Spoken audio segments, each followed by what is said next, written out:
Hello friends, welcome to Latha's cook book. ரொம்ப நாள் ஆச்சு உங்கள்கிட்டலாம் பேசி. ஸோ அதனால் இன்றைக்கி லாங் வீடியோ மூலமாக உங்கள் எல்லாத்தையும் பேசுகிறேன். ஸோ இன்றைக்கி என்ன டாபிக்னு பார்த்தீங்கன்னா, நம்மள நிறைய பேருக்கு எல்லாரையும் சீக்கிரமாக நம்பி விடுற சுபாவம். எல்லாரையும் நம்பி ஒரு மாதிரி எல்லா விஷயங்களையும் சொல்லிடுவாங்க. ஸோ எந்த மாதிரி விஷயங்களை நீங்கள் எத்தனை தான் உங்களுக்கு க்ளோஸ் ஃப்ரெண்டாக இருந்தாலும் சரி, ரொம்ப நெருங்கின உறவினர்களாக இருந்தாலும் சரி, இல்லைன்னா பக்கத்து வீட்டுக்காரர்களாக இருந்தாலும் சரி, சொல்லவே கூடாதுன்னு சில விஷயங்கள் இருக்கு. அதெல்லாம் நீங்கள் ஓப்பனாக பேசக்கூடாது. அது என்னன்னாக்க, இந்த மாதிரி நீங்கள் பேசுறீங்கன்னு வச்சுக்கோங்களேன், அது உங்களுக்கே எதிராக சில டைம் ஆகும். அது எதிராக முடிஞ்சு போயிடும். அதனால என்ன மாதிரி விஷயங்கள் எதெல்லாம் நீங்கள் யாரோடையும் பகிர்ந்துக்க கூடாது அப்படிங்கிறதுக்கு என்னென்ன ஒவ்வொன்றா பார்க்கலாமா?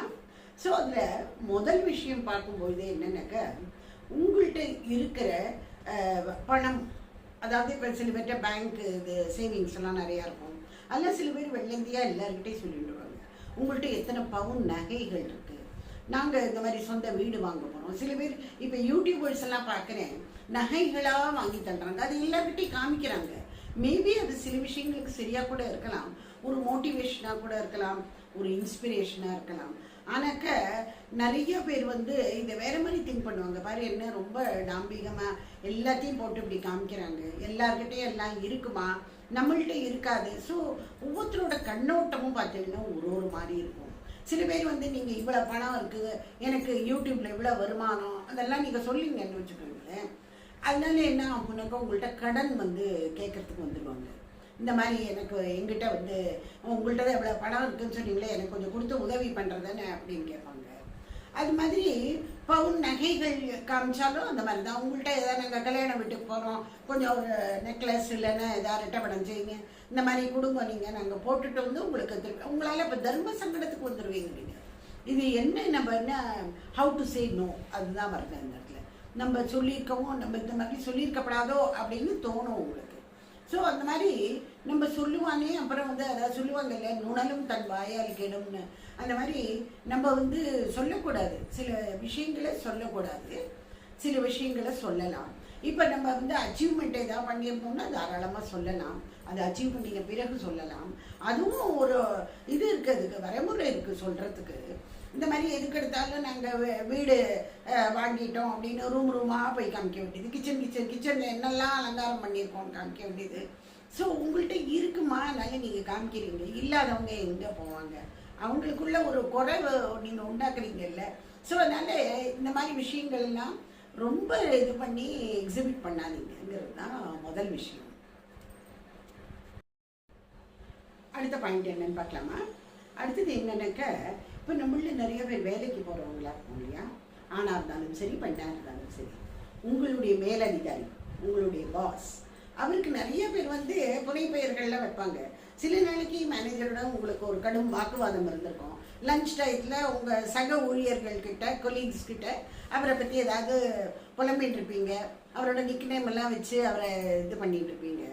இது உங்கள் கூட வேலை செய்கிற கொலீக் எப்படி எடுத்துப்பாங்க தெரியுமா? நேராக போய் பாஸ்கிட்ட போய் வச்சு கொடுத்துருவாங்க, அங்கே போய் வத்தி வச்சுருவாங்க, உங்களை பற்றி இப்படிலாம் சொல்லியிருந்தாரு.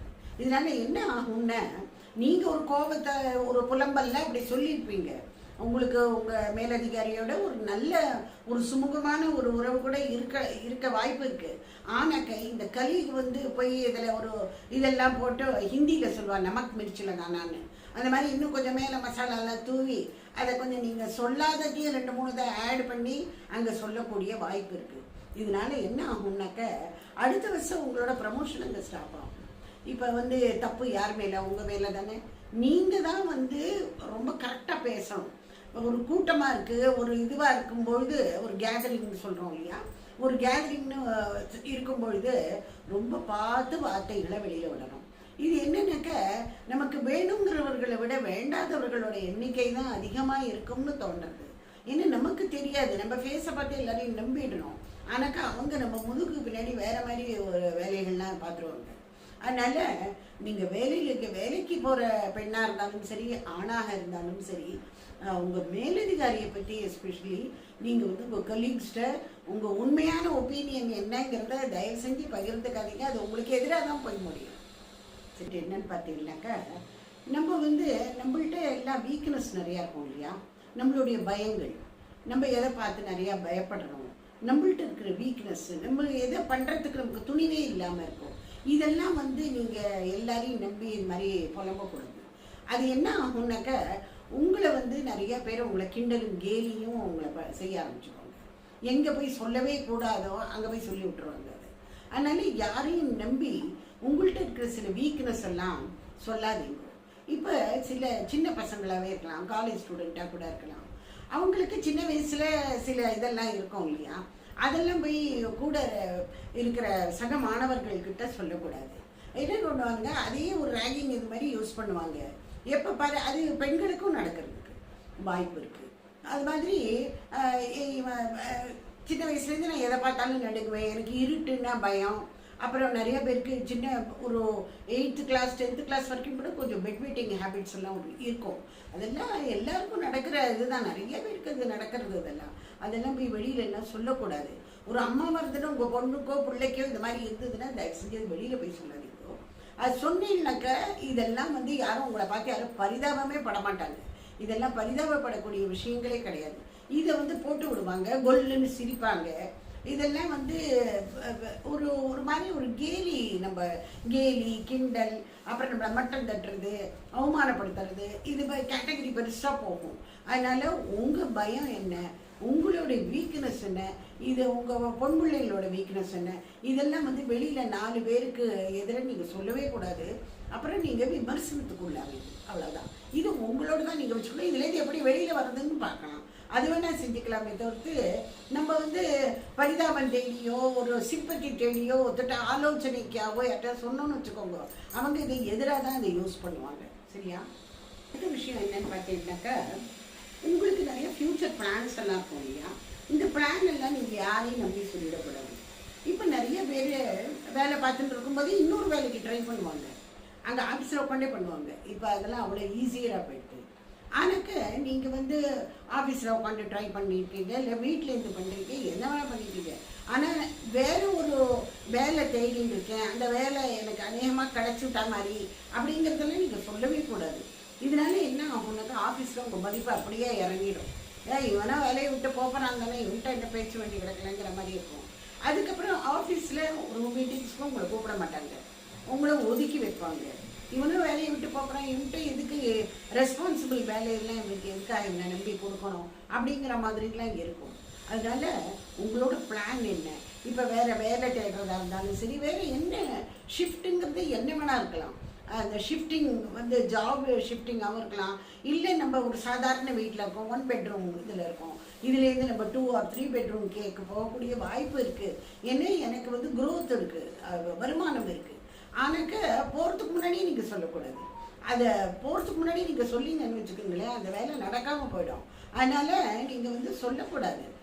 யாருமே பாருங்க தன்னோட வளர்ச்சிகளை வந்து வெளியிலலாம் சொல்லிக்க மாட்டாங்க. எஸ்பெஷலி நீங்கள் வேலை வந்து வேற தேடி உங்களுக்கு கையில் கிடைக்கும் வரை அதை வெளியில் சொல்லவே கூடாது. யாரையும் நம்பி சொல்லிடாதீங்க. மாதிரி அடுத்தது என்னன்னு பார்த்தீங்கன்னா, இது நம்ம லேடிஸ்க்காகவே முக்கியமாக இருக்கக்கூடியது தான்.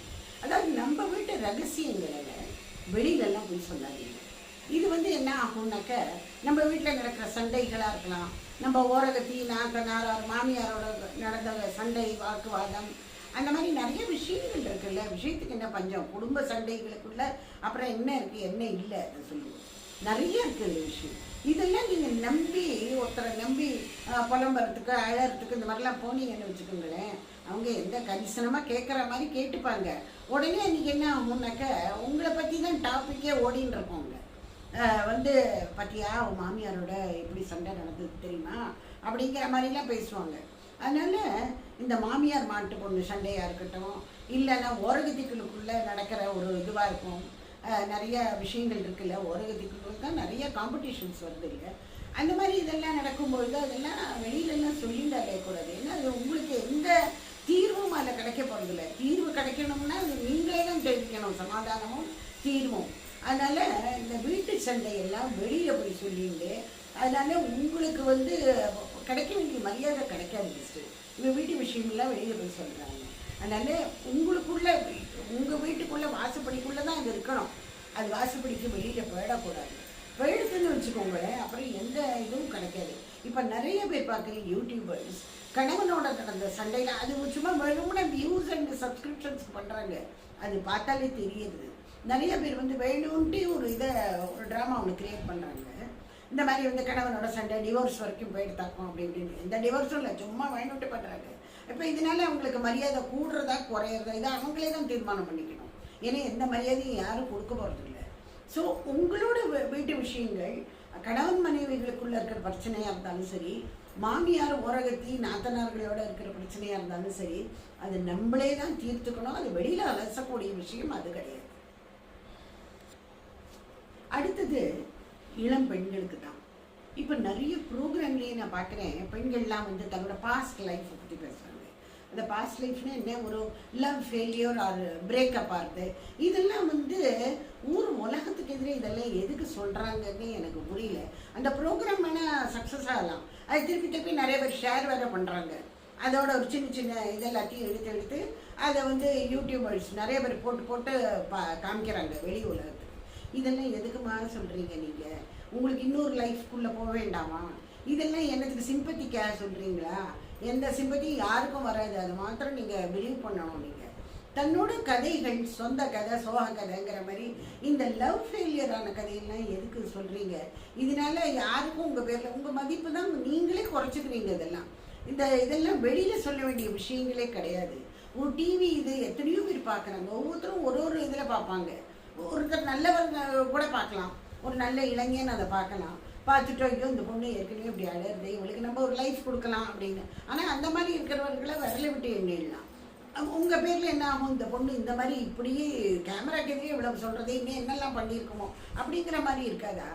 ஸோ இந்த மாதிரி வந்து சொல்கிறதுக்குன்னு சில விஷயங்கள் இருக்குது, அதைத்தான் சொல்லணும். அதுக்கப்புறம் வந்து இந்த லவ் ஃபெயிலியர் இல்லைனாக்கா லவ் சப்ஜெக்டை பற்றி பேசுறது, அப்புறம் 4 பேர் வச்சுட்டு என்ன வேணா பேசுறது, இதெல்லாம் அவ்வளவு தூரம் ஏற்புடையது அல்ல. அதுக்கு சொல்ல வரேன். ஸோ அதனால இப்போ நம்ம கன்க்ளூஷனுக்கு நான் வந்துட்டேன். என்னென்னாக்கா நம்ம எல்லாரையும் நம்ம நம்பி ஏமாறக்கூடாது. எல்லாரையும் நம்பி இவங்க நமக்கு நல்லது செய்வாங்கன்னு சொல்லிட்டு நீங்கள் எதுவும் நீங்கள் பகிர்ந்துக்க கூடாது. உங்களுக்குன்னு சில சீக்ரெட்ஸ் இருக்கும், உங்களுக்குன்னு சில ரகசியங்கள் இருக்கும். இவங்களால நமக்கு வந்து ஏதாவது சிம்பத்தி கிடைக்கும், இவங்க ஏதாவது நமக்கு ஆலோசனை சொல்லுவாங்க அப்படின்னு மாத்திரம் டெஃபினட்டாக நீங்கள் நினைக்காது. நினச்சி உண்மையை உளறி கொட்டாதீங்க. உங்களோட வச்சுக்கோங்க. உங்கள் வீட்டில் நடந்த இதெல்லாம் உங்களோடையே இருக்கட்டும். உங்களுக்குள்ளேயே அந்த தீர்வை நீங்கள் கண்டுபிடிச்சிக்கோங்க. உங்களுக்குள்ளே இருக்கிற வீக்னஸ் ஆர் பயங்கள் அதெல்லாம் வெளியில் போட்டு உடைக்கிறதுக்கு இல்லை. நீங்கள் ஏதானும் பதவி மாற்றம், ஏதானும் வேலை மாற்றம், அந்த மாதிரி ஏதாவது ஒன்று போகணுன்னாக்க அது பண்ணி முடிச்சதுக்கப்புறம் சொல்லுங்கள். ஏன்னாக்க நீங்கள் செஞ்சு முடிக்கிறதுக்கு முன்னாடி சொல்லக்கூடாது.